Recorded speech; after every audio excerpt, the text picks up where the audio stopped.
يا أيها الذين آمنوا ادخلوا في السلم كافة ادخلوا في السلم كافة ادخلوا في السلم كافة. Inilah Buletin Dakwah Kafah edisi 334, 20 Sya'ban 1445 Hijriah atau 1 Maret 2024 Masehi dengan judul 100 tahun tanpa khilafah, umat menderita. Bulan ini genap 100 tahun kaum muslim di seluruh dunia hidup tanpa naungan khilafah. Pada tanggal 3 Maret 1424 atau 28 Rajab 1342 Hijriah, Inggris melalui anteknya Mustafa Kemal Atatürk berhasil menghasut sebagian rakyat dan tokoh Turki untuk mengabolisi khilafah. Saat itu kaum muslim sudah mengalami kemerosotan dalam pemikiran Islam. Mereka sudah dipecah belah dengan paham nasionalisme. Kepemimpinan khilafah Utsmaniyah kala itu pun sudah lemah. Akibatnya, khilafah tidak sanggup menghadang makar Mustafa Kemal Atatürk. Dan akhirnya, Majelis Agung Nasional Turki resmi membubarkan kekhalifahan Utsmani.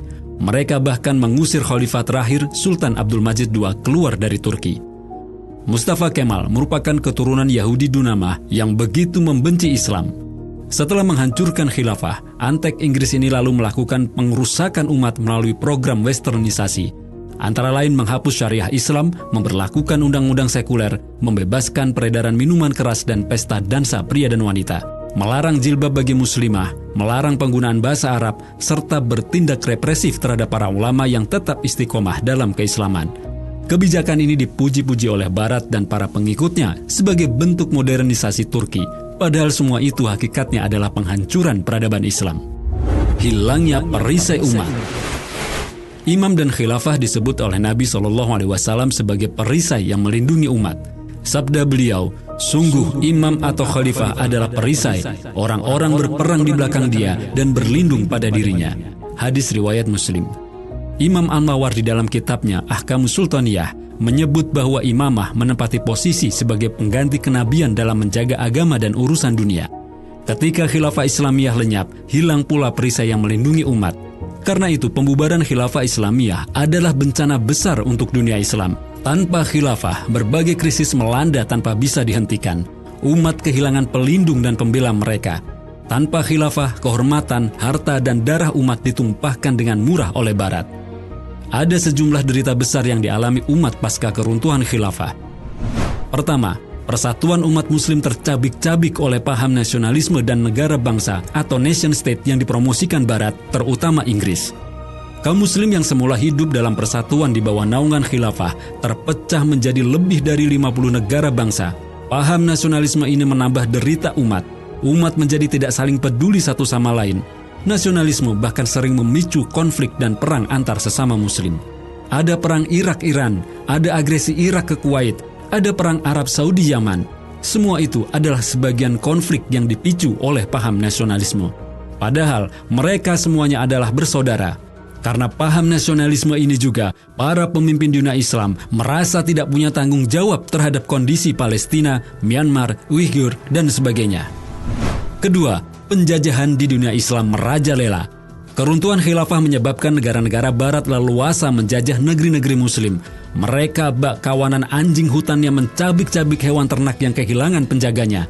Negara-negara Barat seperti Inggris, Perancis, Belgia, Jerman, dan Amerika Serikat meluaskan wilayah jajahan mereka mulai dari Timur Tengah, Asia, hingga Afrika. Mereka merampok harta kekayaan alam negeri jajahannya. Mereka juga bertindak kejam terhadap kaum muslim. Perancis misalnya membantai lebih dari 45.000 muslim Aljazair, termasuk anak-anak dan perempuan, hanya dalam sehari pada tanggal 8 Agustus 1945. Ketiga, tanah Palestina dikuasai oleh Zionis Yahudi. Ketika khilafah masih tegak, tidak ada keberanian kaum Zionis maupun Inggris untuk merebut tanah Palestina. Namun sejak khilafah runtuh hingga hari ini, umat menyaksikan agresi militer Zionis yang dibantu oleh negara-negara Barat melakukan penggusuran dan pembunuhan terhadap warga Palestina. Ironisnya, negeri-negeri Arab yang menjadi tetangga Palestina membatasi bantuan hanya logistik saja. Mesir malah meninggikan pagar tembok membatas negerinya dengan Rafah dan mencegah warga Palestina mengungsi ke wilayahnya. Persekutuan dengan Yahudi juga dilakukan oleh Turki di bawah Erdogan, termasuk sejumlah negeri Arab lain. Keempat, umat Muslim terancam genosida. Dunia menjadi saksi atas bisunya para pemimpin dunia Islam terhadap pembantaian di Srebrenica pada tahun 1995 oleh militer Kristen Ortodoks Serbia Bosnia. Kaum Muslim yang tewas diperkirakan lebih dari 50.000 jiwa. Aksi genosida ini dilakukan tidak mencapai 1 bulan. Hari ini, para pemimpin Muslim juga diam atas genosida Muslim Rohingya dan Muslim Uyghur, juga Gaza dan Rafah. Kelima, perampokan sumber daya alam milik kaum Muslim oleh berbagai korporat negara-negara Barat. Hilangnya khilafah menjadikan banyak perusahaan asing dari Barat bebas merampok berbagai sumber daya alam di tanah kaum Muslim, seperti aneka mineral, minyak, dan gas bumi dikuasai oleh perusahaan-perusahaan asing. Hal itu dilakukan baik secara ilegal maupun legal lewat undang-undang yang mereka rancang untuk kemudian diberlakukan para penguasa boneka. Tragisnya, banyak penduduk setempat yang tetap dalam kemiskinan, sementara kekayaan alam mereka dikeruk pihak asing. Perusahaan Freeport di Papua misalnya, pada tahun 2023 menghasilkan 1,9 juta ons emas, sementara Papua sendiri adalah provinsi termiskin di Indonesia menurut data BPS. Keenam, gerakan pemurtatan dan perang pemikiran oleh Barat makin merebak. Kaum misionaris menyebar di negeri-negeri Muslim untuk memurtadkan umat. Kehadiran mereka disokong oleh negara-negara Barat sebagai bagian dari imperialisme dengan prinsip Gold, Gospel, and Glory. Ketidakan khilafah sebagai pelindung umat juga memudahkan Barat melakukan perang pemikiran atau gospel fikri terhadap umat. Paham sekulerisme, pluralisme, liberalisme, dan sinkretisme bertebaran di tengah umat. Demikian pula paham demokrasi dan HAM yang memuja kebebasan. Keduanya bahkan sudah dianggap sebagai bagian dari ajaran Islam. Salah satu dampaknya adalah merebaknya perzinahan, LGBT, penistaan agama, bahkan kemurtatan dengan dalih HAM dan kebebasan. Tragisnya lagi, sebagian dari perbuatan tersebut mendapatkan payung hukum di sejumlah negeri Muslim. Perang pemikiran ini juga berhasil menciptakan Islamfobia di tengah Muslim, di tengah umat Muslim. Banyak Muslim yang takut dan benci terhadap ajaran agamanya sendiri. Mereka menentang hukum-hukum Islam dan kewajiban penegakan khilafah. Sebagian tokoh umat dengan lancang menyebut hukum-hukum Islam dan kekhilafahan akan membawa mereka menuju kemunduran dan keterbelakangan. Loyalitas pada kaum kufar. Lebih menyedihkan lagi, setelah ketiadaan khilafah Islamiyah, umat justru memberikan loyalitas mereka kepada Barat yang telah menghancurkan pelindung mereka. Ibarat anak-anak yang telah kehilangan sosok ibu sebagai pelindung karena dibunuh, tapi kemudian sang pembunuh malah dipuja dan dipercaya sebagai penolong. Kita melihat hari ini umat begitu mempercayai solusi yang dibawa oleh negara-negara Barat seperti Amerika Serikat, Inggris, Prancis bakal menyelamatkan mereka. Umat juga mempercayai lembaga internasional bentukan Barat seperti PBB, IMF, World Bank sebagai pihak yang tulus akan menolong mereka dalam setiap kesulitan. Padahal negara-negara Barat dan berbagai lembaga buatannya itu justru semakin menyeret umat dalam keterpurukan.